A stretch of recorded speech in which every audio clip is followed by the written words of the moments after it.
Chapter 9. An Arrest. "You can't just fire him," I exclaimed. "I can and I have," declared Chief Williams. "Unprofessional behavior and interfering with an investigation. You've crossed a line, detective. Pick up your things from the station and get away from my crime scene." Luca gave Chief Williams a long measuring look before emitting a short nod. "What?" I demanded. "You aren't going to let him do this?" Luca put a hand to my back, propelling me toward the caution tape. "There isn't much choice at the moment." "It was just a kiss," I protested as we ducked under the caution tape. "And I did advise you to tell your friends to lawyer up before the police could question them," a grim Luca pointed out. "Not that long ago, I also continued investigating into Barbeque's death against express orders from the chief." "Does Chief Williams know that?" I wondered. "Someone may have let it slip," sighed Luca. "He's within his rights to suspend me, not necessarily fire me." "Is there any recourse to get your job back?" I questioned. I knew that Luca was proud of his position. He enjoyed the challenge of investigation to put criminals behind bars. Being fired for these reasons would put a black mark on his career. "I'm not certain," admitted Luca. "What if you solve the crime before the police department does?" I suggested. "Ivy," warned Luca, "you shouldn't be involved in this." "Conrad and Herb are my friends." I laid a hand on his arm. "You mean a lot more to me." "Do I?" Luca's eyes turned intense. "You know you do," I said breathily as he took my hand in his. "Good." He pressed a kiss into my palm. "Then we'll investigate together. You tell me everything, and I'll do the same." "That is a deal," I agreed readily. I happened to see Molly in the crowd as she gave me a happy wave. Chaz was behind her, and Molly reached up to give him a kiss on the cheek before leading the bemused and slightly blushing Chaz back into the crowd. I smiled at Luca, who turned his attention from Molly and Chaz back to me. "Chaz has no idea what your friend is about to do to him," murmured Luca, his lips twitching into a partial smile. "He's a lucky guy," I mentioned before turning serious. "We have some work to do." "Come on." A sober Luca helped push through the crowd of onlookers. We went through the park, finding an exit before going to a nearby parking area. Luca brought out his keys, and we headed for his SUV. "Do you know where Conrad and Herb are?" "Herb and B are fishing," I replied. "Conrad should be at the Happy Camper office. He volunteered to be there after he and Herb were disqualified from the cooking competitions." "Call Conrad," advised Luca as he got my door and helped me into the SUV. With the air cast, I was still a little awkward getting in and out of vehicles. "Put it on speaker so we can both talk to him." I pulled out my cell phone as Luca started the SUV, putting the air conditioner on full against the humid and hot air. "Happy Camper Resort," grunted Conrad on the phone. "We're full up, so if you're looking to reserve, it had better be for some time later this summer." "Conrad, it's Ivy," I responded. "Jason Kennedy died. You need to get a lawyer." There was a pause before Conrad answered. "I have a lawyer. Jepson will do fine. You know that Herb and I didn't do anything wrong." "We know you are innocent," interjected Luca. "However, the chief of police has you and Herb as his primary suspects. He'll be looking to bring you in for questioning. It's important that you don't say anything to the police. Just tell them you would like your lawyer. And if this goes to trial, then you need a lawyer who's currently practicing law, not Jepson Gray, who is a retiree." "I'm a retired coroner," grunted Conrad. "I know a thing or two about the law and how cases work, young man." "Then you also know that anything you say can be used against you in court of law," replied Luca. "If I can get you the autopsy report, it could help your case." "I thought you were the police," snorted Conrad. "What are you doing helping me out? Is it some kind of trick?" Luca and I exchanged a look. "I got fired today." "Don't that beat all?" whistled Conrad.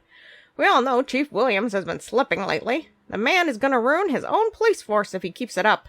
Firing his best detective." "Thanks for the vote for best detective, but it's not exactly without cause," noted Luca dryly. "I was interfering with a few investigations." "Only because you believe that they had the wrong suspect in custody," I pointed out. "True," admitted Luca. "So now what are you going to do?" asked Conrad. "Figure out who killed Jason Kennedy," said a determined Luca. "With my help," I inserted. "With Ivy's help," amended Luca. He took my hand in his. Jepson said between the time Jason decided on our wings and the time he actually received the wings for the eating competition, there were a number of people who had handled them, commented Conrad. It could have been anyone who snuck the wires into our wings. The food assistants, Jason's manager, and the judges, agreed Luca. The food was passed and inspected by a number of people. And no one noticed anything? I questioned in surprise. It would have taken time for someone to insert a bunch of wires. The wires would have been poking out of the meat. 7 wires, noted Luca. 3 removed from Jason's throat, 1 surgically removed from the stomach rupture, and 3 were found still in the wings that Jason hadn't eaten. That is terrible. I swallowed down my disgust at whoever had tried to murder Jason. Then a thought occurred to me. What if it was Jason who did it? Why would he want to eat a bunch of wires? Challenged Conrad. He'd have to know it would kill him. Maybe the point was not to kill himself, I suggested. Maybe Jason wanted to rupture his stomach or harm his throat. He mentioned to me that he had insured his mouth, esophagus, and stomach. Perhaps it was a scheme gone wrong to defraud the insurance company. The police checked with the insurance company, Luca informed us. The policy doesn't cover attempts of sabotage, which this would fall under. There would be no payout. Does Jason know that? I wondered.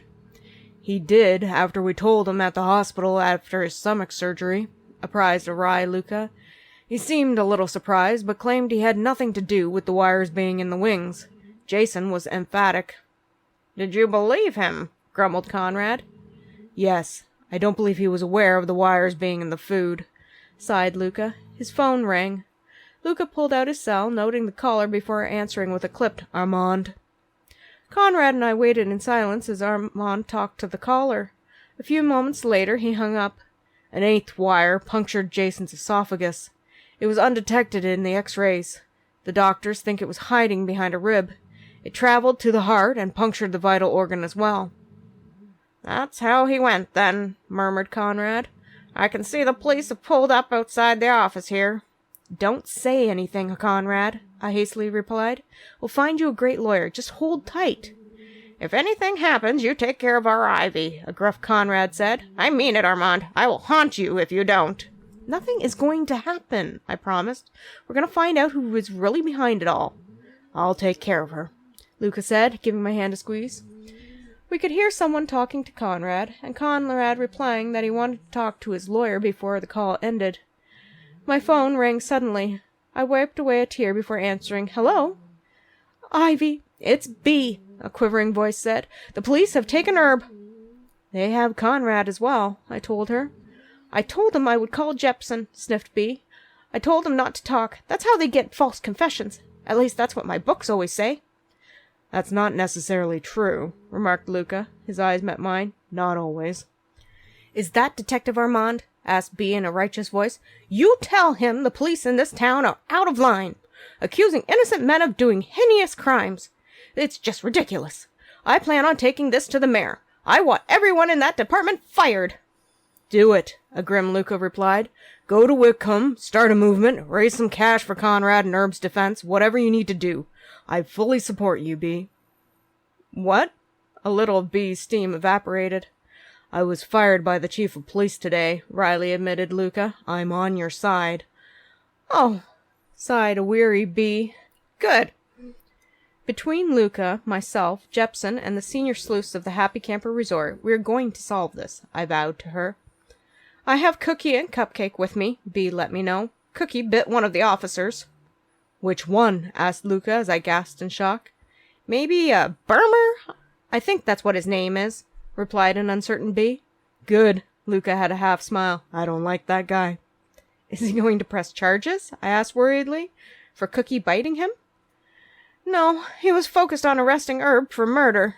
B's voice wobbled again. He can't be arrested for murder, inserted Luca. At my confused look, he explained. Jason isn't dead. The guy must have 9 lives because the paramedics managed to keep him going. The doctor I just talked to said he pulled through the heart surgery. The worst Conrad and Herb can be charged with is attempted murder. This is crazy, I breathed in surprise. Anybody else would be dead by now. The good news is we can interview Jason again, noted Luca. Maybe he will be willing to add some more details to what is happening now he has a second life-threatening event. I nodded. That is a good idea. How long can a person go to jail for attempted murder? Whispered B. He's not going to jail, I soothed. That's not what I asked, reprimanded B softly. Luca? At a minimum, 4 to 7 years, a grave Luca answered. At a maximum? Questioned B. Life imprisonment, replied Luca. Ivy is right. We aren't going to let this happen. There are some substantial holes in the case against Conrad and Herb. There is no motive for attempted murder. At most, it could be argued negligence that caused bodily harm. Even then, it would need to be proved beyond a shadow of a doubt Conrad and Herb were the two who put the wires in the chicken wings for any criminal case to succeed. I don't believe the police can fulfill the obligation of proof. What should I do to help? Bea cleared her throat. Call Jepson, advised Luca. Then I would like you and Thelma to go to the barbecue fest and spy on what the police are doing. I want to know everything they might do for the second crime scene. Write it down in detail. Afterward, go to the mayor and demand action. Start a fuss, Bea. I can do that. A note of steel crept into her voice. Thank you. You are welcome. Luca replied as the call ended. Spy on the police? I asked him. I saw everything at the second crime scene, but perhaps she might overhear something the police investigating strategy that Police Chief Williams might employ. Bea needs to feel like she's doing something that can change the outcome of what is happening right now, sighed Luca. What are we going to do first? A couple of ideas tumbled around my thoughts. Go to the hospital to interview Jason? He's just out of surgery. I doubt he'll be awake or able to answer any questions, said Luca as he put on his seatbelt. I think I should try to collect my things at the station. If I happen to take a few files with me by mistake, that would just be unfortunate. Good idea. I pulled on my seatbelt as well. I frowned. Who is Burmer, and why don't you like him? He's the guy next in line after the chief of police, sighed Luca as we drove. Burmer is a sleazebag. I can't prove anything, but I feel that he's behind a lot of the problems the station has been having, from bad hires of personnel to budget issues. I thought you were originally hired to find out who was tampering with evidence. I watched him in concern. I was, and we did get the guy. However, I have since found there's more to the story, grimaced Luca as he pulled into the parking lot of the police station. I think Burmer is after the chief's job. He's pushing Chief Williams to make certain decisions which are making the chief look incompetent. I also think Burmer has been taking money from the budget and pocketing it. Things aren't adding up. Burmer has noticed that I've been watching him. He's been driving a wedge between Chief Williams and I. I probably didn't help. I sighed, remembering how I had accidentally drugged half the police department, including Luca, last month with some magic brownies. In my defense, while I had sold the cannabis-laced brownies to Luca, I hadn't been the one to make them, and had no idea that they would get the police high. Luca actually chuckled. No, you didn't. We may have argued about you and your senior citizen amateur sleuth gang a few times. Any retort I was going to make died as he parked the SUV and looked at me with warm eyes. My breath caught as he leaned in for a quick kiss before leaving me in the vehicle alone. Oh, my word. I sighed to myself and watched as Luca went into the police station. A smile played with my lips. It was still there as my phone rang and I answered. Hello? Ivy, don't let Armand go to the police station, a fearful Thelma rushed to say. What? Why? I sat up straight, clutching the phone to my ear. I overheard one of the police, not an officer, someone in a suit who came to talk to one of the policemen at the barbecue fest. They were talking on the phone to someone else named Burma. It doesn't matter, she hastily replied. It's a setup. They are going to arrest Armand. Whatever for? I indignantly replied, shutting off the SUV and pulling the keys. He's a detective. He upholds the law, not breaks it. I don't know, replied Thelma in a hushed voice. I just know what the man said. What exactly did he say? I asked as I hopped out of the SUV and hurried toward the front of the police station. He said Detective Armand was on his way to the station, explained Thelma. He said the police chief had fired Armand, so the timeline would need to be moved up. Then he yelled, "Yes, I expect you to plant the evidence and to arrest him," before hanging up the phone. Why would the police be setting up Armand? He knows, I gasped as I came to the front of the station, watching as a cop put cuffs on Luca through the glass door. He knows Luca has been investigating him, and was close to finding something about the missing money. Who knows? Asked Thelma. What missing money? I need you to find out who it was talking on the phone to Burmer. Then you need to call Jepson and tell him everything you just told me. I laid my hand on the glass, wondering what I should do. As if he knew I was there, Luca turned his head to see me. He mouthed one word, "Go." I turned quickly to make my way back to the SUV. Part way there, I could hear someone come out of the front door and yell, "Hey!" Gritting my teeth, I ran. It was not easy with the air cast, but I made it to the SUV, jumping into the driver's seat and slamming the door shut. I quickly locked it. I had no idea why any police officer would be chasing me, but suddenly there was a cop knocking on the window. I started the vehicle. "Ivy, just listen!" he said loudly, looking back to the front of the building in worry before turning back to me. I recognized him as one of the rookie cops who had been high at the carnival fundraiser when Luca had bought my brownies. "Warren?" "That's right," he affirmed. "My name is Warren. Open your window." "No." I shook my head and put my hand on the gear shift. "Step away. I don't want to accidentally run you over." "Just open the window a couple of inches." He motioned to another rookie cop who snuck out of the back of the police station, holding on to a bunch of files. "I need you to give you some files before Burmer finds them. It's evidence Armand was collecting against him." The other rookie came, hefting up the files. "Here. Kruger's on the rampage. He's tearing apart Armand's desk looking for these. They need to disappear now." I opened my window. "You could get into trouble for this." "The station's already in trouble," admitted Warren. "I don't know what they have on Armand, but I'll call your campground when I figure it out." "Thank you," I said as I took the thick stack of files from him. "Get an accountant to look at those," advised Warren. "Not the local one. He's in Burmer's pocket. That's how Burmer found out Armand was investigating him. Armand asked some leading questions, and the next thing, there's these rumors going around that Armand is skimming drug evidence for himself." "They intend to muddy the waters, so anything Armand says is suspect," the other rookie stated bluntly. "You need to get him a good lawyer." "I will," I nodded. "Good luck, Ivy." Warren stepped back. "We will help however we can." "You better get going," the other rookie said, looking at the station. "I pulled the cord so the security camera won't record us talking to you, but anyone could come around at any moment." "Thank you." I put the files on the passenger seat. "Please look after him as best as you can." I put the SUV in reverse and drove out of the parking lot, more afraid than I had ever felt before.